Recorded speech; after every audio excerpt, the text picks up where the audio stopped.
हाय दोस्तों, मैं प्रयागराज शर्मा। मैं आज बात करूंगा दोस्तों lime treated soil improved subgrade सब बेस पार्ट 4 के बारे में। लाइम ट्रीटेड सॉइल जो होती है तो कैसे किस प्रकार से होती है, उसका कुछ हिस्सा जो है कुछ पार्ट 4 और पार्ट 5 में बताया गया है। तो आज इसमें हम देखेंगे कि इसमें सेक्शन 400 में क्या बताया गया है। दोस्तों मूर्त के सेक्शन 400 में इसमें डिटेल्स जो दी हुई हैं तो आप देख सकते हैं। इसमें लिखा हुआ है दोस्तों, no traffic other than the mixing equipment shall be allowed to pass over the spread lime until after completion of mixing. तो दोस्तों इसमें कहा गया है कि मिश्रण के पूरा होने के बाद तक जो भी मिक्सिंग इक्विपमेंट के अलावा किसी भी यातायात को स्प्रेड लाइम के ऊपर से गुजरने की अनुमति नहीं दी जाएगी। जो भी लाइम वहाँ स्प्रेड किया गया है, फैलाया गया है, उसके ऊपर से गुजरने की अनुमति नहीं दी जाएगी। इसके बाद दोस्तों इसमें कहा गया कि मिक्सिंग और remixing operations regardless of equipment used shall continue until the material is free of any white streaks और pockets of lime and the mixture is uniform. तो कहा गया है दोस्तों कि उपयोग किए गए उपकरणों की परवाह किए बिना मिक्सिंग या रिमिक्सिंग ऑपरेशन तब तक जारी रखा जाएगा जब तक कि जो मटेरियल है वो किसी भी सफ़ेद धारियों या चूने की तरह से मुक्त ना हो जाए और मिश्रण एक समान ना हो जाए, जब तक कि उसमें जो लाइम है वो सॉइल के साथ इस तरह से प्रॉपर मिक्स हो जाए कि वो एक दूसरे में घुल मिल जाएं। तो इस प्रकार एक समान हो जाएं। इस तरह हमको उसमें रिमिक्स करते रहना, उसमें मिक्सिंग करते रहना है जो भी वहाँ मिक्सिंग इक्विपमेंट है उसके द्वारा। तो इसके बारे में बताया गया। इसके बाद इसमें कहा गया है कि non uniformity of colour reaction when the treated material is tested with the standard phenolphthalein alcohol indicator will be considered evidence of inadequate mixing. तो दोस्तों इसमें कहा गया कि रंग प्रतिक्रिया की गैर एकरूपता, और जब इसमें हम ट्रीटमेंट करते हैं, जो भी टेस्ट करते हैं, तो मटेरियल का जो मानक के साथ परीक्षण किया जाता है तो फिनोल फैफलिन अल्कोहल इंडिकेटर अपर्याप्त मिश्रण का प्रमाण माना जाएगा। उसमें जो भी फिनोल फैफलिन अल्कोहल जो इंडिकेट करेगा तो उसमें यदि वो इंडिकेट करता है जो भी कलर रिएक्शन बताता है तो उसके द्वारा जो भी प्रमाण मिक्सिंग में प्राप्त होगा वही प्रमाण माना जाएगा। इसके बाद दोस्तों इसमें क्लॉज 402.3.7 में कहा गया कि मॉइस्चर कंटेंट फॉर कॉम्पैक्शन की कॉम्पैक्शन के लिए कितना पर्याप्त मॉइस्चर कंटेंट होना चाहिए। तो इसके बारे में इसमें बताया गया है कि the moisture content at compaction checked vide IS 2720 part 2 shall neither be less than the optimum moisture content corresponding to IS 2720 part 8 nor more than 2% above it. तो दोस्तों कहा गया है इसमें कि जो IS 2720 पार्ट 2 के तहत इसकी टेस्टिंग की जाएगी और इस कॉम्पैक्शन में जो मॉइस्चर कंटेंट की क्वांटिटी है, मात्रा है, वो IS 2720 पार्ट 8 के अनुरूप जो भी मैक्सिमम ड्राई डेंसिटी हम निकालते हैं MDD, तो उसमें जो ऑप्टिमम मॉइस्चर कंटेंट रहता है उससे कम, और तो उसमें +1 और -2 ना ही इसके ऊपर 2% से अधिक होना चाहिए। जितना उसमें दिया हुआ है +1 और 2% से कम नहीं होना चाहिए, और 2% से अधिक नहीं होना चाहिए, और +1 से कम नहीं होना चाहिए। तो इसमें ये बताया गया कि 2% से ज़्यादा मॉइस्चर कंटेंट हम उसमें ऐड नहीं कर सकते हैं। जितना भी ऑप्टिमम मॉइस्चर कंटेंट दिया हुआ है IS 2720 पार्ट 8 में जब हम MDD निकालते हैं लाइम और सॉइल को मिक्स करके, तो उसमें जो भी ऑप्टिमम मॉइस्चर कंटेंट आया वो उसमें 2% से ज़्यादा उसकी वैल्यू इंक्रीज नहीं हो सकती है। तो इस बात को भी ध्यान देना है जो भी इंजीनियर्स रहेंगे साइड पे। इसके बाद दोस्तों इसमें कहा गया है कि क्लॉज 402.3.8 में रोलिंग के बारे में इसमें बताया गया है।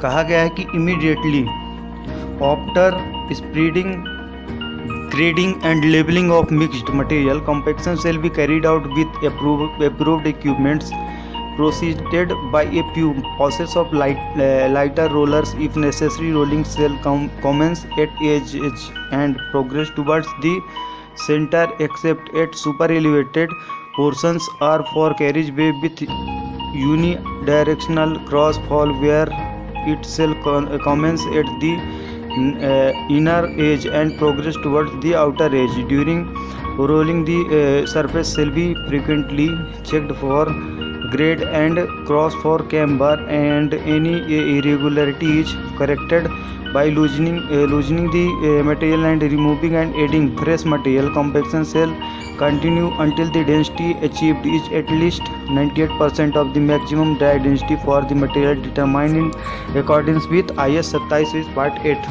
तो दोस्तों इसमें कहा गया है कि जो मिश्रित सामग्री के जो भी वहाँ जो मिक्स्ड मटेरियल है उसको तत्काल जो भी मिक्स मटेरियल है उसको वहाँ क्या किया जाएगा, स्प्रेडिंग की जाएगी और ग्रेडिंग की जाएगी उसकी। और ग्रेडिंग करने के बाद उसमें लेवल चेक किया जाएगा कि जितना हमको लेवल चाहिए साइड पे उतना लेवल के हिसाब से उसको फैलाया जाएगा। और फिर उसके बाद उसमें जो मॉइस्चर कंटेंट वो ऐड करके उसमें कॉम्पैक्शन किया जाएगा। तो इसके बारे में इसमें बताया गया है कि यदि आवश्यक हो तो हल्के रोलर्स के कुछ पास से पहले जो भी अनुमोदित उपकरणों के साथ उसमें कॉम्पैक्शन किया जाएगा, जो भी अप्रूव्ड इक्विपमेंट है उनके द्वारा कॉम्पैक्शन किया जाएगा। और रोलिंग किनारों पर शुरू होगी, जो भी एज होंगे उनके सबसे पहले रोलिंग वहाँ से शुरू होगी और सेंटर की ओर प्रगति होगी, मतलब सेंटर की ओर करते हुए जाएगी। एज से शुरू करके सेंटर की तरफ बढ़ना रोलर। उसके बाद इसमें सुपर एलिवेटेड भागों को छोड़कर या यूनि डायरेक्शनल क्रॉस फॉल के साथ कैरिज वे के लिए जहां यह आंतरिक किनारों पर शुरू होगा, जहां भी ऐसा लगता है कि यहाँ सुपर एलिवेशन पोर्शन है तो वहां बाहरी किनारों की ओर जो है वो बाद में किया जाएगा, पहले सेंटर में किया जाएगा और बाद में बाहरी किनारों पर एज में कॉम्पैक्शन किया जाएगा। बट जहाँ सुपर एलिवेशन नहीं है वहाँ पहले एज में कॉम्पैक्शन किया जाएगा और उसके बाद फिर सेंटर में कॉम्पैक्शन किया जाएगा। इसके बाद रोलिंग के दौरान सतह को ग्रेड और क्रॉस फॉल कैम्बर के लिए बार बार इसमें टेस्टिंग की जाएगी और मटेरियल को लूज करके और फ्रेश मटेरियल को हटाकर जोड़कर, या कि उसमें जो भी यदि कम मटेरियल लग रहा है तो फ्रेश मटेरियल को ऐड किया जाएगा। यदि ज़्यादा मटेरियल लग रहा है कि ऐसा लग रहा है कि वहाँ लेवल से ज़्यादा मटेरियल थिकनेस ज़्यादा है तो उसको हटाकर किसी भी, और यदि कम है लेवल से कम मटेरियल है तो उसमें ऐड करके किसी भी अनियमित को ठीक किया जाएगा वहाँ। और जो भी उसमें कॉम्पैक्शन तब तक जारी रखा जाएगा जब तक कि प्राप्त घनत्व IS 27 पार्ट 8 के अनुसार निर्धारित सामग्री के लिए अधिकतम ड्राई डेंसिटी कम से कम 98% तक मिल न जाए, तब तक हमको कॉम्पैक्शन करना है। जो है 98% तक कॉम्पैक्शन चाहिए। जो लाइम ट्रीटेड सॉइल हम यूज कर रहे हैं रोड कंस्ट्रक्शन में तो उसमें 98% तक कॉम्पैक्शन हमको अचीव करना है, उससे कम कॉम्पैक्शन नहीं होना चाहिए साइड पे। तो इसके बारे में इसमें डिटेल्स दी गई है कि जो भी MDD निकालते हैं, MDD निकालते हैं ये 27 पार्ट 8 के अकॉर्डिंग, तो उसी के अकॉर्डिंग हमको कॉम्पैक्शन की जांच करना है कि 98% से कम कॉम्पैक्शन साइड पे नहीं आए। इसके बाद इसमें कहा गया कि care shall be taken to see that the compaction of lime stabilised material is completed within 3 hours of its mixing और such a shorter period as may be found necessary in dry weather. कहा गया कि यह देखने के लिए ध्यान रखा जाएगा कि चूने की जो स्थिर मटेरियल का जो कॉम्पैक्शन है इसके लिए मटेरियल के 3 घंटे के भीतर या इतनी कम अवधि के भीतर पूरा हो जाए जो कि उसमें जो शुष्क मौसम में आवश्यक हो। जो भी वहाँ यदि ऐसा रहता है कभी कभी कि मौसम जो रहता है वो ड्राई मतलब गर्मी रहती है तो जो भी मॉइस्चर है मॉइस्चर को सूखने के पहले मतलब 3 घंटे के लगभग 3 घंटे से पहले कॉम्पैक्शन हो जाना चाहिए। ऐसा ना हो कि उसमें जो भी हमने मॉइस्चर ऐड किया मॉइस्चर कंटेंट वो उसमें वाष्प बन के और धूप के कारण वहाँ जो भी मौसम ड्राई वेदर के कारण वो उड़ जाए भाप बन के और इवोपोरेट हो जाए साइड से। तो इस तरह नहीं करना है, हमको 3 घंटे के पहले ही कॉम्पैक्शन जो है कंप्लीट करना है। तो इसके बारे में इसमें बताया गया है दोस्तों।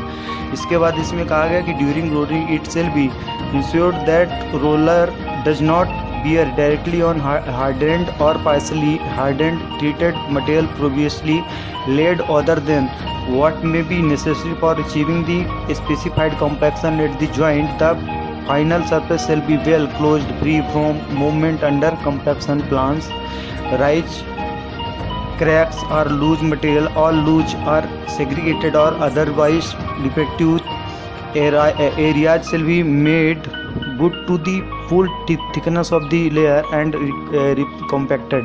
तो दोस्तों इसमें कहा गया है कि रोलिंग के दौरान ये सुनिश्चित किया जाएगा कि रोलर जो है संयुक्त में निर्दिष्ट कॉम्पैक्शन जो भी पहले संयुक्त रूप से कॉम्पैक्शन किया है उसको प्राप्त करने के लिए आवश्यक के अलावा पहले से रखी गई जो कठोर या आंशिक रूप से कठोर जो ट्रीटेड मटेरियल पर सीधे नहीं पड़ता है, मतलब उसमें सीधे जो है कॉम्पेक्शन नहीं किया जाएगा। यदि पहले से उसमें मटेरियल रखा हुआ है जिसमें कि मॉइस्चर कम है तो उसमें कॉम्पेक्शन नहीं किया जाएगा, पहले उसमें जो है मॉइस्चर ऐड किया जाएगा और उसके बाद उसमें कॉम्पेक्शन किया जाएगा। और अंतिम सतह अच्छी तरह से बंद होनी चाहिए। जब हम कॉम्पेक्शन कर लें, जब फाइनल हो जाए तो वो लेयर जो है उसको अच्छी तरह से बंद कर देना चाहिए ताकि कॉम्पेक्शन विमानों और लकीरों या दरारों से या लूज मटेरियल के नीचे आवाजाही से मुक्त होनी चाहिए। ये सभी चीज़ें, इसमें दरारें नहीं होनी चाहिए। और कॉम्पेक्शन जब भी हो तो इस तरह कॉम्पेक्शन होना चाहिए कि उसमें कोई भी लकीर ना बने और कोई भी लूज मटेरियल्स उसमें ना रहे। और सभी जो लूज या अलग अन्यथा दोषपूर्ण क्षेत्रों को पर लेयर की पूरी थिकनेस के लिए अच्छा बनाया जाएगा और पुनः उसे संयोजित किया जाएगा, उसे इकट्ठा किया जाएगा और इकट्ठा करके उसको सेग्रीगेट किया जाएगा, फैलाया जाएगा और फैलाकर फिर उसके कॉम्पेक्शन किया जाएगा यदि वहाँ लूज मटेरियल्स है तो।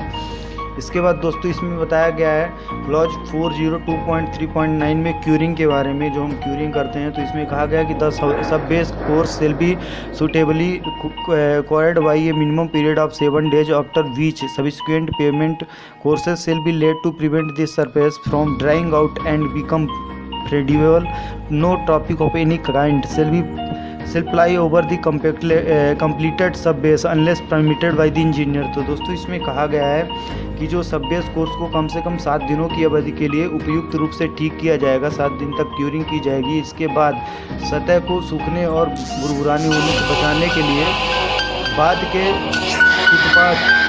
फुटपाथ पाठ्यक्रम रखे जाएंगे। जब तक इंजीनियर द्वारा अनुमोदित नहीं दी जाती है तब तक किसी भी प्रकार का कोई भी यातायात पूर्ण सब बेस पर नहीं चलेगा। जब तक इंजीनियर की अनुमति नहीं होगी तब तक उसमें कोई भी ट्रैफिक जो है वो ट्रेवल्स नहीं कर पाएंगे।